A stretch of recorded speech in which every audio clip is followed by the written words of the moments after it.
Okay, everyone, continuation for our chapter 4. So we are going to talk about another essential feature of a bond. So we have what we call the bond rating. So bond ratings we have two types here. Two rather words here. We have bond rating agencies and bond ratings. The first one, what is a bond rating agency?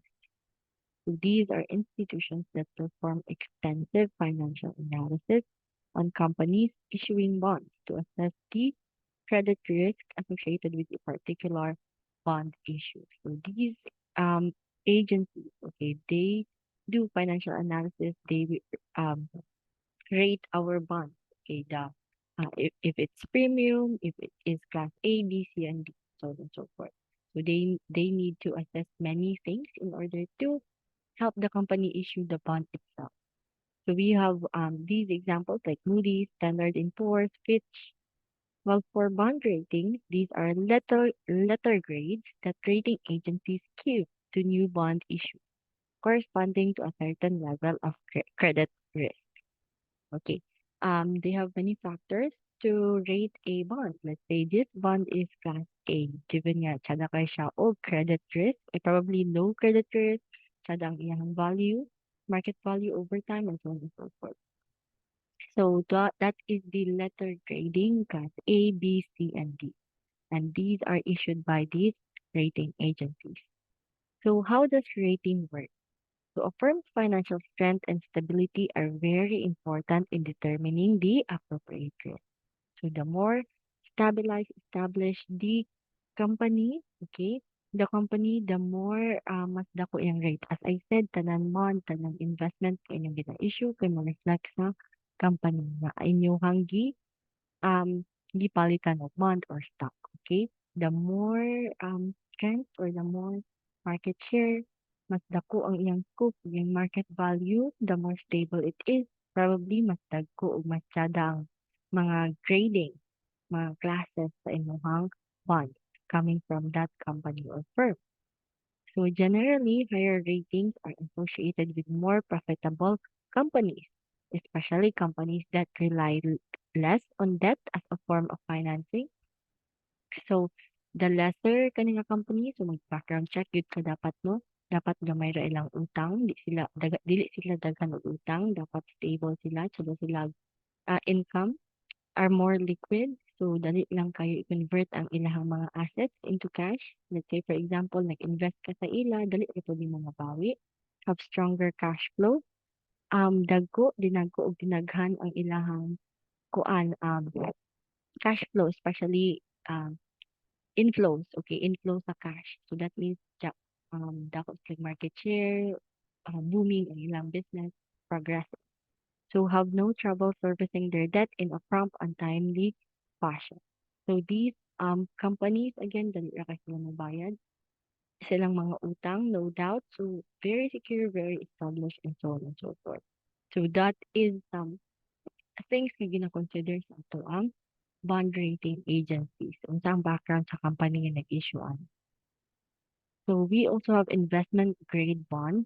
So these bonds are receiving one of the top four ratings, indicating financially strong, well-run company. So investment grade bonds, mo nitong mga company nga sada gyud ang ilang gin-offer, stable, one of the big nga companies probably in the market. And yeah, they are financially strong when it comes to giving investment bonds. So investment grade bonds, probably um yeah, class A, mostly ang ilang bond na gina-offer. We also have junk bonds. So these are high-yielding bonds. So bonds with below investment grade ratings, reflecting issuers lacking financial strength. So this is katong mark probably mas lesser ang ang ilang value nga bond. So lower ay ng grade, mga BC or D ay CD nga bond, nga classes. So, medyo dili kayo kusgan pa ni nga company, probably dahil factors. Let's say, kay bago pa sila sa market or kamulo pa sila og kana bitang pasaka pa sila. Okay, pasaka pa sila. Di pa kasi sila grabe ka stable. Okay, sila, marag strong contender yapon or strong nga company but they are still kana bitang in the maturing stage ng company. So we have a split rating. So occurs when a bond issue is given different ratings by major rating agencies. So this one, we need to confirm po or verify a rating of a bond. Let's say nagpa-rate ka diri, nagpa-rate pud ka dira. Kay kuan man gyud probably lahi-lahi silang opinion ani nga investment or ani nga bond because there's a high possibility nga kani nga bond ang iyarang gitan-aw or kani nga institution or nga agency ang iyarang gitan-aw kay katong sa ah, company profile, background, well kani kay ang futures ng company or the possibilities. So, depende. So, talag sa may split rating nga gapahitabo. So, lahi-lahi rating in different major rating agencies. So, what will you do? You need to verify and confirm with kung sa ang final. So, rating change as the financial condition of the issuer changes. And sometimes, again, mo change yun na siya, especially if ang financial condition yun sa company kay mo change. As I said, mas kung mataas ang values ng company, mataas ang imuha pong mga investment. But kung mo lower po ang inyong mga investment. So all rated issues are reviewed regularly to ensure the assigned rating is valid. So gina-check na siya regularly given that bonds is ga-mature sila for 10 years na minimum. So probably yearly or after 3 years, gina-check if same na gyapon ang ilahang classes. Kay imo may i-review always ang financial again yung situation sa imong company o as well as sa nagtunan. So upgrades and downgrades are kanang normal when it comes to bonds. So we have some examples here na say triple A, double A, grabe na jud ni ka mga tsada nga bonds, so high grade investment bonds, high grade investment funds, and so on and so forth, up to D, default issues actually in default with principal or interest in arrears. So probably D, dili kay siya tsada nga bond because kuan pa, kanang gina-check pa ang principal or interest, dili pa kay siya sure. But still, these are some examples of how they would rate bonds. For Moody's, natay A, small a dayon, lain-lain na sila per again, rating agencies. So what does rating mean? So ratings are tied to bond yield. Okay, again, higher the rate, the lower the yield. So ratings are tied to bond yield. The higher the rating, the lower the yield. So a bond rating has an impact on how sensitive its price is to interest rate movement, as well as to change in the company's financial performance. So yung impact is more on the price and the interest rate. Bond ratings serve to relieve individual investors of the time and cost of a thorough credit analysis of their own. But keeping in mind, bond ratings only measure an issue's default risk, which is not related at all to an issue's exposure to interest rate risk. So, rating agencies do make mistakes. So, sometimes di man po sila perfect, like sa mamali yun sila o grade. Again, the higher the rating, the lower the yield. So, probably the tupod ka sa mga medyo Ah, ginagmay pa siguro nga rating, kay murag medyo okay ra pud ang imong kuan makuha, okay, makuha nga yield or nga halik. So again, mostly the higher the rate kay based po siya sa interest.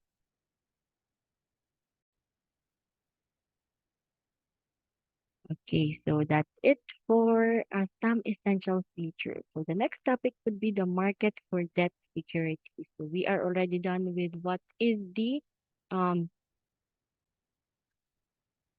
what is the more brief nga idea what bonds is. So now we'll be talking about the market, aning mga debt securities or bonds. Okay, again, these are utang. Okay, fixed income securities. Unsay ng mga market. So the bond market is mainly over the counter in nature, far more stable than the stock market and growing rapidly. So over the counter in nature, that means like it is like fixed or established nga mga um, institution kung asa ka magkuan gyud sa imong mga bonds. So asa gyud ka mag invest or magpa-rolling sa iya. So far more stable than the stock market. Stable kay it is under a certain financial institution. It is growing rapidly. Yeah, kadaghan to the company nga mo appeal nga investment. Okay, most of the time Unsa pa na nga business mo, kuan yun sila mo go into bond trading. So the US bond market is quite a bit larger than the US stock market. So dako pa daw si bond kaysa kay stock market. So we have major market segments, specialty issues, and a global view of the bond market itself. So the first one is the treasury bond. So issued by the Philippine Treasury. So let's just use Philippine Treasury here. All treasury obligations are of of the highest quality because they are backed by the full faith and credit of the Philippine government. So we have Philippine Treasury here. So the BSP plays a big part here when it comes to, again, treasury bonds finances. So we have what we call the treasury notes. So these are issued with maturities of 2 years to 10 years. Treasury notes. So ginagmay nga maturity more or less than 10 years, while treasury bonds up to 30 years iyang maturity. So 10 years and above treasury bond. Notes again lesser than 10 years, bonds greater than 10 years. So interest is paid semi-annually and exempt from state and local taxes. So interest kay exempted sa taxes and sometimes six months, mostly semi-annually. So every 6 months ang pagbayad sa interest or pag-collect. So today, the Treasury issues only non-callable securities. So karon ang naka-nice kay non-callable, so mag-expect yun nga after 30 years pag yun nila makuha balik ang kaninga mga bond. So the Treasury issues its securities at regularly scheduled auction. Medyo lisod siya. Again, pangitaon kaning treasury bonds kay issued by the government and lisod kay maki-avail sa regular subscription. Daghan kay mo gusto pud magkuha. So very competitive. So we have treasury inflation protected securities or what we call TIPS. TIPS. So first issued in 1997. So these securities offer investors the opportunity to stay ahead of inflation by periodically adjusting the returns for any inflation that has occurred. So nice winning tips. Kay mo siya og life kuan. Let's say for example, wa ka na expect nga there is inflation. So katubit ang sa imong period, time frame which is 30 years. Wa ba kakabalo bahin after 20 years may inflation. Just like what happens now. May inflation ulit. So with tips, you have protected from inflation. That means na dili naapektuhan yung funds. So especially those funds with maturities of 5, 10, and 20. So interest is paid every 6 months and eliminates purchasing power. That means um kana bitaw mag-buy in securities wala na siyang hangit during that. The purchasing power again mostly hangit to keep this consistent. So lower risk than ordinary bonds. Tips generally offer lower returns than ordinary treasury bonds do. May nakapait lang kay gamay ang return, medyo gamay kay again, kuan man siya fixed naman siya. Kay fixed naman ninyo daan sa inyong kontrata nga mao ni mahitabo regardless if na inflation or not, yung magiging mapod ang but this can bit of agreement when it comes to getting a treasury bond. We also have agency bonds. So that is issued by various agencies and organizations of the Philippine government. So we okay in a minute. Security. So gina-issue Japanese agencies sa Philippine government. So it could be federal, di man ta federal or Democratic Home Loan Bank siguro. Mostly sa US based man gud ni hopefully na pud kay ngani sa Philippines. For sure. Okay, disclaimer. Pakay ko yung nakita ani nga mga kuan, mga information with regards to Philippines. Nakapay kay dili kay siya available ang information with regards to that probably katong yung i-release na po na sa katong mga brokers jud license kay di ko sure again disclaimer wala I didn't dive into this topic kay kuan it's going to take time and grabe na pud to ka detail so you may ask hopefully nga pud sa ingani such as home loan bank, farm credit system, small business administration, student loan. So karon wala man kay student loan also kini sa US manghulam ka sa government mo bayad din ka sa ila after imong graduation. So hopefully na nga ni si Philippines kay daghan kay tulos Muslim na kundi wala pilay madagan. So Federal National Mortgage Association and so on and so forth. So high quality securities with almost no risk of default and usually provide tools like trade support, treasury. The agency bonds, again, this is based on various agencies to gagmay into legit and high quality na security. So, one can siya in favor of the citizen. Such as home loan, student loan, siya gabi siya advantage good sa mga. So these are just some example like type issue, loan plan, $10,000, 20 years on initial maturity, and yeah, no share tax status. It could be one month, isa ra man dili man ta federal government. So yeah, so on and so forth. So something like that. Share denomination minimum and maturity throughout for how long. So next, we also have municipal bonds. The treasury, again, treasury is combination, agency is selected among agencies and organizations and government. Well, next will be municipal. So it could be issued by states, counties, cities, and other political subdivisions, such as school districts, regional districts, or by LGU. So these, we have two types. We have general obligation bonds. So these are backed by the full faith, credit, and taxing power of the issuer, and revenue bonds are serviced by the income generated from specific income-producing projects, such as toll roads. So some are backed by municipal bond guarantees, which are an additional source of collateral in the form of insurance, which improves the quality of the bond. Higher ratings and improved liquidity. So municipal bonds from your cities, LGUs, or politician figures, or districts, application costs, ano lang, any type of loan na pwede ay gusto nimo i-avail. So, it could be backed by your credit or sa imong mga tax return. So, depende sa depende sa name sa iyo. While revenue loss is income generated project siguro sa municipality. Such as the state on your farm loan in your municipality or probably student loan to municipality. So, mag-base po siya sa income generated nga mga projects sa imuhang municipality, such as, for example, na imoy at municipality promote mo ang local products. So, the more local products mo gakahalin, the more nga kuan, daghan kay makagrant ani nga mga bonds or loans. So, next would be corporate bonds. So, issued by corporations from four major segments. Corporate bonds are issued by corporations from four major segments. So it could be industrial, public utilities, transportation, and financial. It depends on what market or segment these corporations are. Industrial, probably katong sa mga engineering, public utilities, it could be katong sa mga cars, transportation, it could also be katong car producers, and financial services.